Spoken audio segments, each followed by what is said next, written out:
I bought something new and I am very excited. So for a while now I've been talking about getting back into some sort of off-road 4x4 vehicle or some type of car-oriented content. I sold my dirt bike. All I have now is my Bonneville and then my father's old motorcycle I collected, and I've been hoarding any money I've been making. So, and before we go any further, I'm going to show you some of the clips of picking it up, first reactions, and the near 300-mile trip home.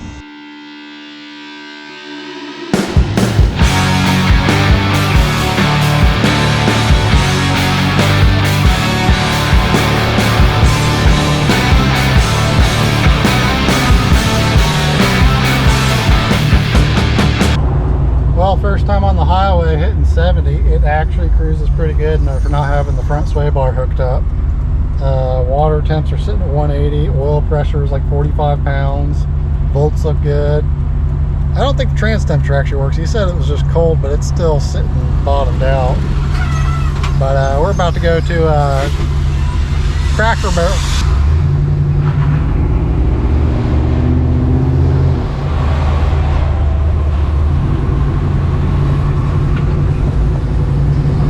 It's super sway in the corners, but we're about to go to Cracker Barrel and get some food.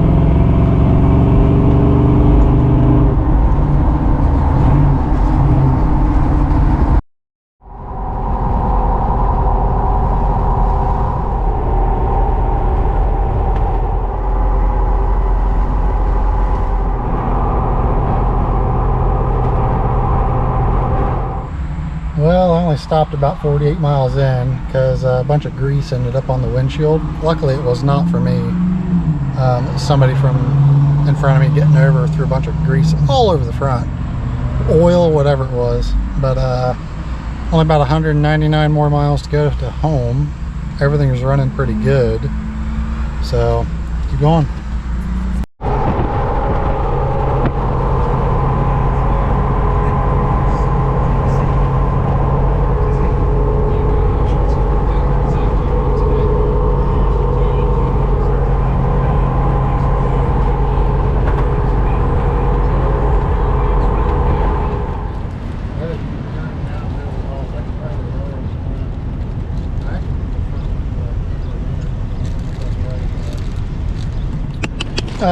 If I take the spare off, some people actually says it gets bouncier. Really? Because it helps to like add weight to the rear end if it's made for it. So it's hard to say how the springs are. Of course, that little guy's loose. Don't worry about that though. I got 3 more holding on a 100-pound tire going on the highway at 70. Nothing unsafe is going on here, I swear. We only have, what do we have? I don't know how many more miles. 80 more miles. Yeah, I guess. I blew my estimate by about 2 hours getting home, but we did stop for dinner, and right. It took a while to load the hardtop into the bed. I've got it strapped all in. Got some straps going in here. That'll be nice to get the hard top on. I'd much more prefer the hard top because the soft top is flapping in the wind. And the windows are also very, very not translucent, I'll say that. All right, enough of that. Back on the road to get home by just before dark. What?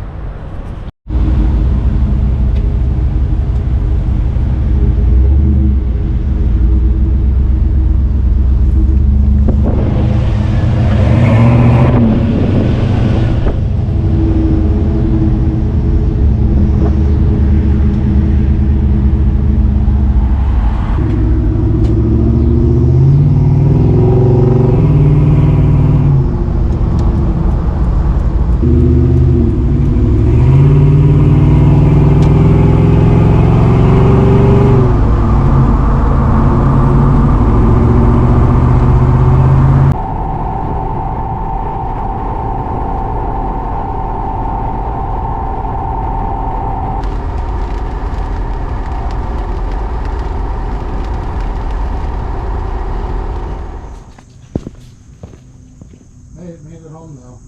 Dude, it was flopping, but it never moved. I mean, everything's still tight. Because we have two inside of it too. Yeah, what's holding it in? You got Ratchets. two of them on the all inside. the weight of it is in the rear. So you couldn't pull it in all the way because No. of the wells. Yeah, because it's the same width, but this worked out pretty good actually. Yep. Got it. There's a turn wheel. Just wanted to get my hand out of the way. I'm going back inside. It was on my toe. It was on my toe too. Ooh. And I cannot- out of there. I have injured workman's comp. I can't believe how nice of a day it was. It's done. It's home. It's unloaded. Now the work begins.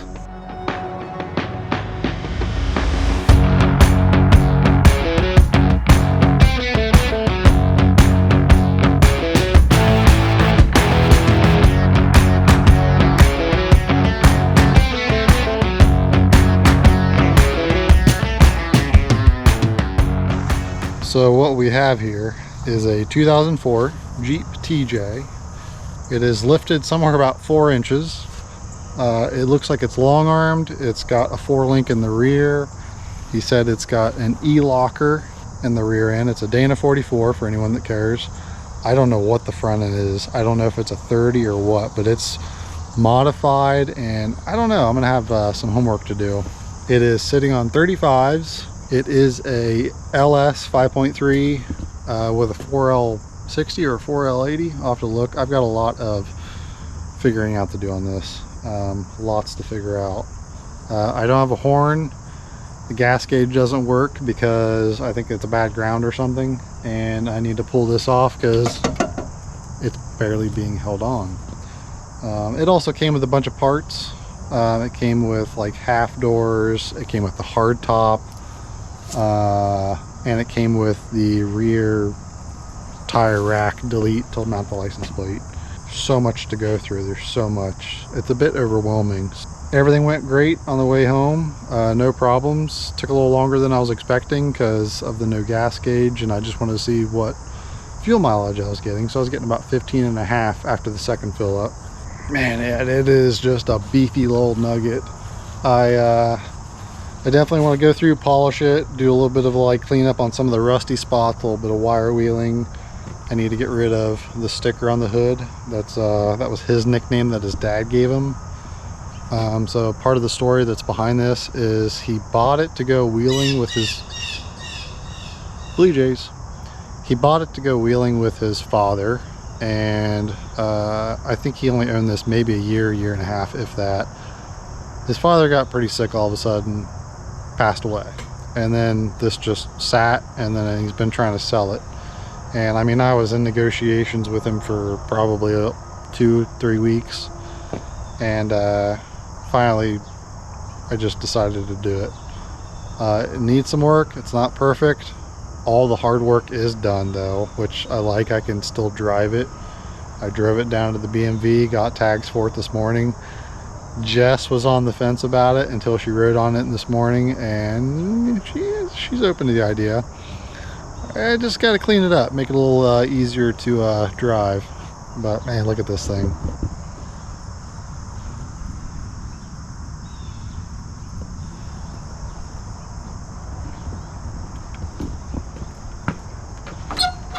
Let's see if I can do this one-handed.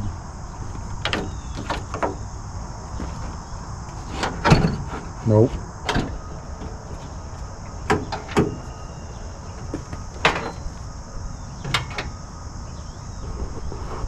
Look at that. That's a big sumbitch V8. I like this one. When I was shopping, a lot of the issues I had was the electrical was just a mess and haywire. And I like how this one looks mostly neat. All the fuses are accessible. Wiring looks good. Like, it's fairly clean for what it is, I think. This is a oil catch can I can drain. I should drain that and see how much oil blew by. I definitely want to come through here and spray it off because it looks like there's some activity down there for some varmints. blow that out, clean off all the old surface oil and stuff. But man, it's there's been no drips at all.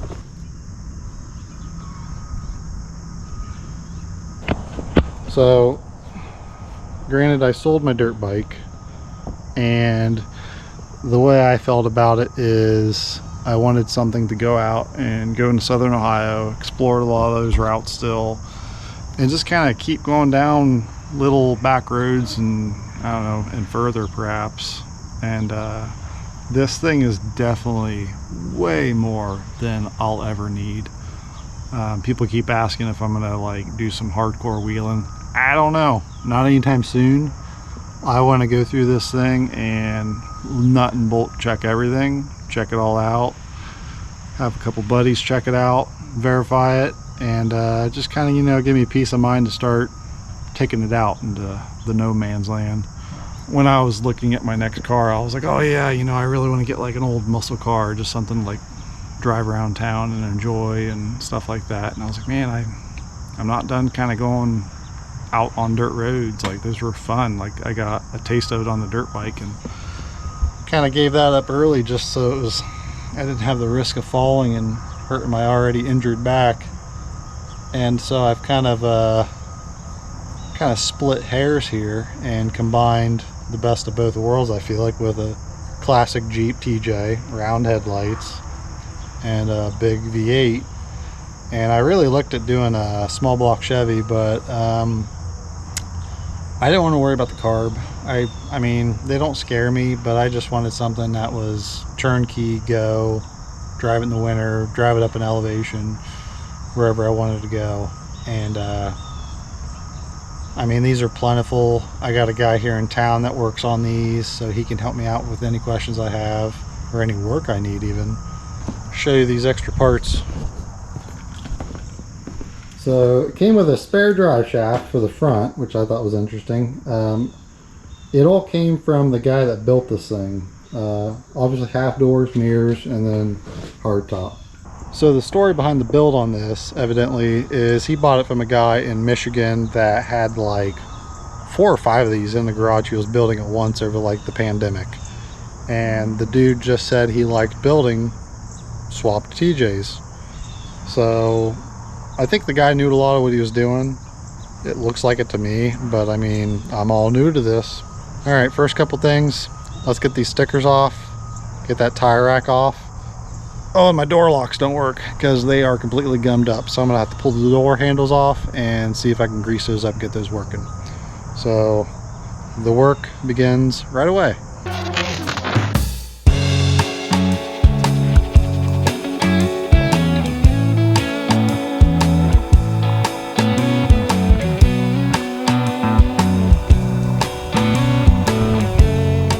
Honestly, that's not bad.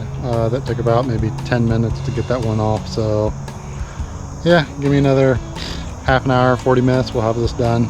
Move on to the rear tire rack. All cleaned up. Came out really good. I'll probably go through and, I don't know, maybe polish it up, clean it up. See if I can take out some of the swirl marks. Like, this is the type of stuff I want to wire wheel. And then put some rust converter on it and just repaint it. Debadged this logo, debadged the X here, left the Jeep logo because it's already embossed. And then back here he had some off-road stickers for parks up here, something down here, just a couple holes here. I might actually see if I can maybe like spot weld those in and stuff, I don't know. And then took off another one of the dumb 4x4 badges here. Now got to get this big hunk of tire off the rear, because like I said, this is not safe. And he's got a whole connector plate that connects to these back here, which that looks sketchy as it is. So it looks like I take these off, some lug nuts, and then it should pull right off.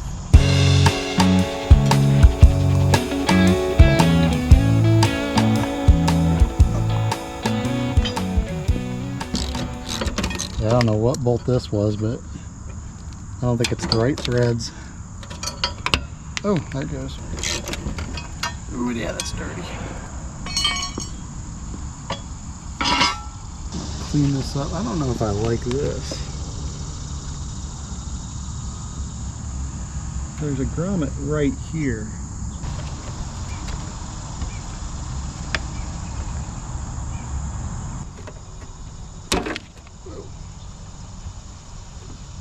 I see what happened. So there used to be two connectors right in there and they're broke off. So now it's only to the license plate light. Darn.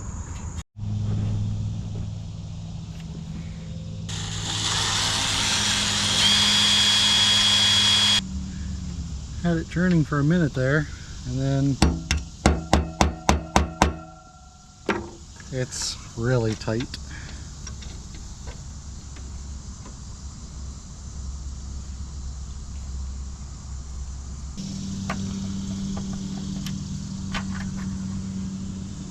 Here we are, successfully extracted.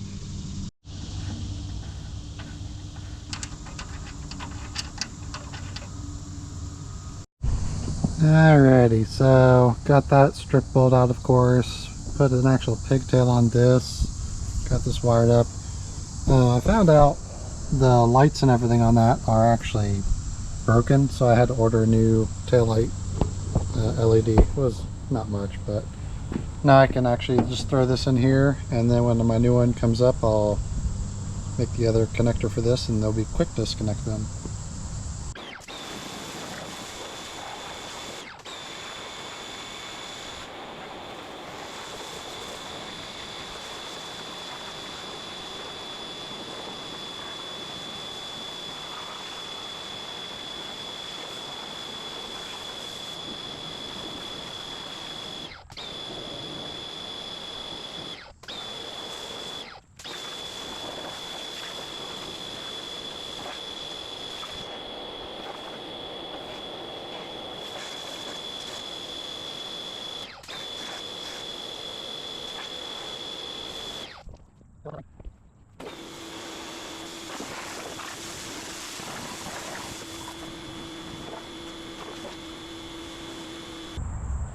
Well, this is where I'm going to end this first episode and introduction of the Jeep. Obviously, you can tell I've got some refining to do, but it runs, it drives, it does all that stuff. But I just want to kind of bring it up to my level, which I prefer.